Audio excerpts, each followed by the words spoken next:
Hey, what's up, guys? Welcome to the Bible Study Minute. Today we're taking a look at Ephesians chapters 5 and 6.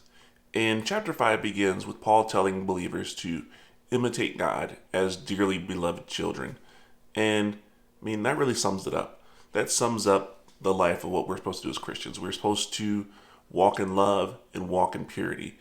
And then Paul kind of spends some time elaborating on that in the rest of chapter 5. And then he begins to tell the believers that they also need to make sure that they're putting on their spiritual armor so that they can withstand the attacks of the enemy that are going to come their way, telling them to always be mindful in prayer, praying for all the saints, praying for Paul especially, and really just making sure that they are living as people who are wise and not unwise, making sure that they are putting to death the deeds of the flesh and putting on the new self in Christ. And really, that's the Christian life in a summary.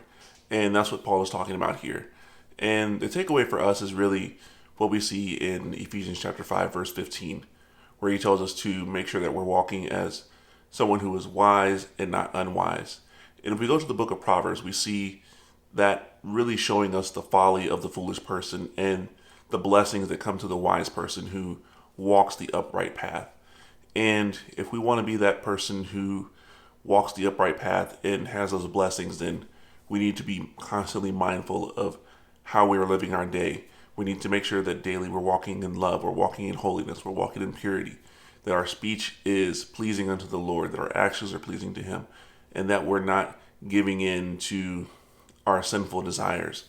And also knowing that when we begin to walk in an unwise manner, then we're taking ourselves further away from God and the life that He wants us to live. So that's the thought that I want to leave you with today as we close our look at the book of Ephesians. And that's all I got for now. Until next time, grace and peace.